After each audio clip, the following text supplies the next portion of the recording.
अस्सलाम वालेकुम जी। मैं हूं अब्दुल रऊफ़ खान और उम्मीद है कि आप सब खैरियत से होंगे।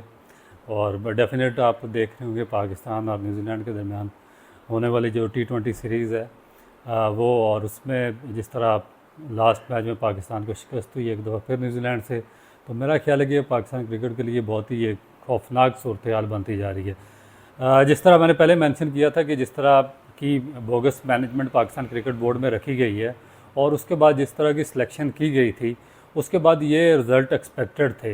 मगर इस हद तक पाकिस्तान की टीम नीचे चली जाएगी, ये एक्सपेक्टेशन पाकिस्तान क्रिकेट के जो फैंस हैं उनको नहीं थी कि न्यूजीलैंड की टीम जिसमें कोई 7 या 8 उनके टॉप क्लास प्लेयर्स थे वो मिसिंग थे और वो इंडियन प्रीमियर लीग में जाकर परफॉर्म कर रहे थे। तो वहाँ पर जो पाकिस्तान में न्यूजीलैंड की टीम भेजी गई, वो बिल्कुल न्यू कमर प्लेयर्स पर मुश्तमिल थी और उनसे ये एक्सपेक्ट नहीं किया जा रहा था कि वो पाकिस्तान के होम ग्राउंड होम क्राउड पर वो पाकिस्तान की एक बहुत ही स्ट्रॉन्ग टीम जिसमें बहुत ज़्यादा कोई चेंजिंग वगैरह नहीं की गई थी, उनको इस तरीके से शिकस्त से दो चार कर देगी। और मेरा ख्याल है कि एक लम्बा फिक्रिया इसलिए है कि पाकिस्तान की जो क्रिकेट है वो लॉन्ग फार्मेट है, जिस तरह टेस्ट क्रिकेट है या वनडे क्रिकेट है, उसमें तो ऑलरेडी स्ट्रगल कर रही थी। एक ये शॉर्ट फार्मेट था जिसमें पाकिस्तान के पास काफ़ी ज़्यादा उम्मीदें थी और पाकिस्तान का रिज़ल्ट बहुत ज़्यादा पास्ट में बेहतर है, मगर उसमें भी पाकिस्तान क्रिकेट का अब with the passage of the time decline शुरू हो चुका है। और उसकी जो बेसिक रीज़न वो यही है कि जब आप स्ट्रॉन्ग फैसले नहीं लेंगे, और किसी मेरा ख्याल है कि दानिशवर ने बड़ा ठीक कहा है कि आप जो गिदड़्स हैं उनकी गिदड़ों की तादाद जितनी मर्ज़ी ज़्यादा हो जाए, वो जंगल के बादशाह नहीं बन सकते। इसी तरह जब आप डरपोक होंगे, आप डरपोक पर मबनी फ़ैसले करेंगे, डर पर मबनी फ़ैसले करेंगे और आप बोल्ड डिसीजन नहीं लेंगे, तो आपके रिज़ल्ट इसी तरह के ही आएंगे। ना तो आप वर्ल्ड चैम्पियन बन सकते हैं और ना ही आप कोई लॉन्ग टर्म पॉलिसी बना सकते हैं और ना ही पाकिस्तान क्रिकेट को आगे लेकर जा सकते हैं। आप जो लोगों को ओब्लाइज करते हैं पाकिस्तान क्रिकेट में मेरिट को बाईपास करके, ना उनकी कोई एजुकेशन है ना उनका कोई विजन है। जब तक आपके पास एजुकेशन नहीं होगी आपके अंदर विजन नहीं आएगा।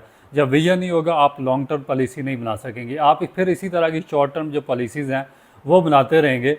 और उनका मकसद क्या होगा? उनका मकसद ये होगा कि अपनी नौकरियां बचाना, अपनी नौकरी को लिंगर ऑन करना, रिटायर्ड जो प्लेयर्स हैं उनको पकड़ दकड़ कर वापस लाना, जो सीनियर प्लेयर्स हैं उनकी मिन्नतें करके उनको वापस लाना। कोई अगर फाउल प्ले करता है या जो जो आपके सेट स्टैंडर्ड्स हैं उनको फॉलो नहीं करता, उनकी वायलेशन करता है, उसको भी मजबूरन आपको टीम में रखना पड़ता है। आप किसी को टीम से बाहर नहीं कर सकते। ऐसे प्लेयर्स को आपको फिर सेंट्रल कॉन्ट्रैक्ट देने पड़ेंगे जो कि सिर्फ एक फार्मेट पर भी पूरा नहीं उतरते और 3-3 फार्मेट के उनको सेंट्रल कॉन्ट्रैक्ट दिए गए हैं। तो ये मेरा ख्याल है कि पाकिस्तान क्रिकेट के लिए एक बहुत बड़ा डिज़ास्टर है। आपका जो पूरा कोचिंग का स्ट्रक्चर है जिस पे आप अरबों रुपया बर्बाद कर चुके हैं, आपका डोमेस्टिक का पूरा इंफ्रास्ट्रक्चर जो नीचे शहर से लेकर पाकिस्तान क्रिकेट तक है, पाकिस्तान की नेशनल क्रिकेट अकेडमी तक है, वो बिल्कुल ज़मीन बोस हो चुका है। उसमें नाअहल लोगों का तकर्रर, मेरिट की पामाली, इनकम्पिटेंट लोगों को ओब्लाइज करना, मुसलसल रिश्तेदारों को ओब्लाइज करना, और फिर पाकिस्तान टीम के अंदर भी उनकी रिश्तेदारियाँ और इतनी ज़्यादा स्ट्रॉन्ग हो चुकी हैं कि वो पाकिस्तान क्रिकेट को भी वो मैनिपुलेट करते हैं। इस तरह ना आप कोई चेंज कर सकते हैं, ना आप विजन पर मबनी कोई लॉन्ग टर्म पॉलिसी बना सकते हैं, ना सिस्टमेटिकली आगे बढ़ सकते हैं, और ना ही आपका कोई इंफ्रास्ट्रक्चर डेवलप हो सकता है। तो मेरा ख्याल है कि जो हमारे अरबाब इख्तियार, मैं काफ़ी अरसे से बार बार उनको एम्फोसाइज़ कर रहा हूँ कि वो इस सूरत हाल का नोटिस ले। अब देखें कि पाकिस्तान आईसीसी बहुत बड़ी एक फंडिंग दे रहा है पाकिस्तान क्रिकेट बोर्ड को, और आगे जिस तरह जो मैनेजमेंट पाकिस्तान क्रिकेट बोर्ड की जो हमारे प्राइम मिनिस्टर या प्रेसिडेंट है वो ला रहे हैं, वो इंतहाई बोगस है। आप जिसको भी चेयरमैन लाते हैं वो वन मैन शो, आगे एक बंदे को पकड़ा देता है सिस्टम। जिस तरह एहसान मानी ने मिसबा को पकड़ा दिया, ज़का अशरफ ने मोहम्मद हफीज़ को दे दिया, ये मोहसन नकवी ने उसको वहाब रियाज के हाथ में सारा कुछ दे दिया। तो ये क्या है? इस तरह आप दुनिया में कहीं भी सिस्टम इस तरह नहीं चलते। पूरी टीम होती है, मैनेजमेंट होती है, विजनरी और जो काबिल लोग होते हैं, एजुकेटेड लोग होते हैं, उन पर वो बेस कर रही होती है। तो आप ऐसे लोगों को अगर ऊपर लाएंगे जो कि अपने ज़ाती मफादात के लिए फ़ैसले करेंगे, अपने ज़ाती दोस्तों को ओब्लाइज करेंगे, पाकिस्तान क्रिकेट को मैनिपुलेट करेंगे, और वो घर की इस तरह जो लौंडी है उस तरह बनाकर रखेंगे, तो पाकिस्तान की क्रिकेट तो फिर आगे बढ़ ही नहीं सकती है। फिर इसी तरह के फ़ैसले होंगे। आप उस्मान खान की सिलेक्शन देख लें कि आपने पूरा स्ट्रक्चर पाकिस्तान का डोमेस्टिक सिलेक्शन क्राइटेरिया बाईपास कर दिया है। जो बाकी सिलेक्शन हुई हैं वो किस तरीके से आप कर रहे हैं। तो एक अजीबोगरीब किस्म का मेरा ख्याल है कि ये पड़ा हुआ है पाकिस्तान क्रिकेट बोर्ड में, एक जिसका जो दिल करता वो करता है, जिसका जो ज़हन बनता है, जिसका कोई दोस्त यार होता है, उसका बच्चा होता है, उसको ओबलाइज कर दिया जाता है। नीचे भी यही सिस्टम है, जूनियर लेवल भी इसी तरह चल रहा है, आपका सीनियर सिस्टम भी इसी तरह चल रहा है, आपके अकेडमीज़ भी इसी तरह चल रहे हैं, आपके रीजन्स भी इसी तरीके से चल रहे हैं। और आप देखें कि जो आपकी वुमेन क्रिकेट है उसका हाल देख लें। वेस्ट इंडीज़ की टीम ने पाकिस्तान में आकर जो आपकी वुमेन टीम है उसको 3-0 से शिकस्त देकर वाइट वॉश कर दिया।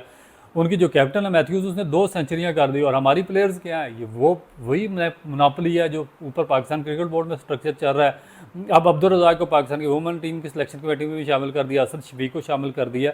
भाई क्वेश्चन ये है कि यहाँ पाकिस्तान की जो मर्दों की सिलेक्शन क्या है उसमें उन्होंने क्या गोल खिला दिए हैं।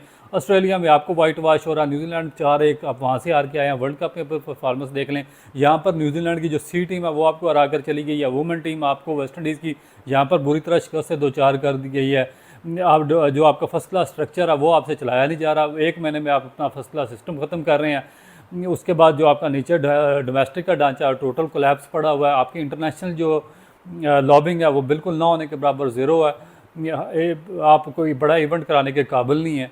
फ्रेंचाइज़ आपकी वो मैनिपुलेट कर रही हैं, वो अपना धंधा चला रहे हैं। उनकी जो मैनेजमेंट है 10-10 साल से वही लोग ओबलाइज किए हुए हैं, चाहे स्याह करें या सफ़ेद करें, वो पाकिस्तान की फ्रेंचाइज़ के साथ हैं। ऊपर से वो पाकिस्तान क्रिकेट बोर्ड को और सिलेक्शन कमेटी को वो फोर्स करती हैं कि उनको लड़के को टीम में लाया जाए, फिर कैप्टनसी उनको दी जाए।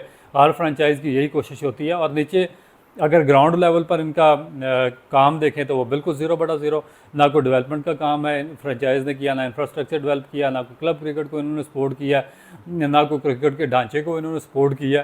तो ये एक अजीबोगरीब किस्म का एक दमा चौकड़ी मची हुई है। और उसमें सबसे बड़ा प्रॉब्लम ये है कि आईसीसी बहुत बड़ा फ़ंड दे रही है और वो सिर्फ चंद लोगों के हाथ में जा रहा है। सिर्फ चंद लोग बेनिफिशरी हैं इस सिस्टम के, और बाकी जितने मेरिट पर लोग आते हैं उन सबको बाईपास किया हुआ, उनको बुरी तरह निगलेक्ट किया हुआ है। एजुकेशन है नहीं, मैट्रिक फेल मैट्रिक पास, आपने कोचिंग की फ़ौज भर्ती की हुई है, मैनेजमेंट इसी किस्म की आपने रखी हुई है। तो इस तरह तो पाकिस्तान क्रिकेट मेरा ख्याल है कि कहीं भी नहीं खड़ी होगी। जो आपका कमेंट्री पैनल्स हैं उनमें देख लें आपने, उसका उससे भी बुरा हाल है। जो एक लॉबिंग हुई है, ना उनको उर्दू बोलनी आती है, ना उनको इंग्लिश सही बोलनी आती है। वो कमेंट्री बॉक्स में बैठे हुए हैं, डोमेस्टिक में भी वही कमेंट्री कर रहे हैं, वुमेन में भी वही कमेंट्री कर रहे हैं, फ्रेंचाइज में भी वही, पीएसएल में भी वही कमेंट्री कर रहे हैं, नेशनल टीम में भी वही कमेंट्री कर रहे हैं। तो इस तरीके से तो आप सिस्टम को आगे नहीं बढ़ा सकते कि ये तो कोई फ्यूडल सिस्टम तो है नहीं कि जिसमें जिसकी लाठी उसकी भैंस। अगर फिर इस तरह सिस्टम चलाना था तो फिर मेरा ख्याल है कि पाकिस्तान से जो अंग्रेज़ थे उनको बाहर ले जाने की क्या ज़रूरत थी। उनको चलाने देते, वो उससे करोड़ दर्जा बेहतर सिस्टम आपका डेवलप नहीं हो रहा था, इंफ्रास्ट्रक्चर भी आपका बेहतर हो रहा था, डेवलपमेंट के कारोबार भी हो रहे थे, मेरिट भी था और इंसाफ कानून भी था। तो यहाँ पर तो अब वो कुछ भी नहीं है। अब तो हर का इदारा ही इसी तरह आप तबाह कर रहे हैं, माइट इज़ राइट पे, जिसका जो दिल करता उसी तरीके से उसको हाँकना शुरू कर देता और आपका सारे का सारा स्ट्रक्चर ज़मीन बोस हो चुका है। तो हम तो यही कोशिश कर सकते हैं कि जो एक आपको सीधी रास्ता दिखाएं और जो मेरिट है उसको ओबलाइज किया जाए। जो मेरिट पर लोग हैं उनको पाकिस्तान क्रिकेट बोर्ड में लाया जाए, जो प्लेयर्स हैं मेरिट पर आते हैं उनको पाकिस्तान टीम में लाया जाए, वुमेन टीम इसी तरीके से सेलेक्ट कीजिए। जो सिलेक्शन कमेटी है उसमें विजनरी लोग, पढ़े लिखे लोगों को लाया जाए। मैट्रिक फेल पुराने टेस्ट प्लेयर्स को आप लाकर बिठा देते हैं, कोई दर्जी की दुकान पर काम करता उठ के टेस्ट प्लेयर बना, कोई लोहे की वर्कशॉप पर उठ के कोई रेडी लगाता हुआ, वो 50-100 टेस्ट मैचेस खेल गए। तो उसका मतलब है कि क्या वो मैनेजमेंट भी बहुत अच्छी कर लेंगे? उनका तो एजुकेशन से दूर दराज का कोई ताल्लुक ही नहीं है। तो वो तो क्रिकेट खेले, उन्होंने पाकिस्तान से पैसा लिया, पैसा कमाया और क्रिकेट खेले और चले गए। तो आप उनको किस बेस पर दोबारा नए रोल से पाकिस्तान की मैनेजमेंट में डाल रहे हैं, कोचिंग स्टाफ में डाल रहे हैं बगैर एजुकेशन के? दुनिया में कहीं ऐसे नहीं होता। और शायद कोई पाकिस्तान का जो अगर प्राइम मिनिस्टर ऑफ पाकिस्तान है या क्रिकेट बोर्ड के पैटर्न इन चीफ हैं, कोई इस चीज़ को अगर देखें तो शायद पाकिस्तान की क्रिकेट आगे बढ़ सके।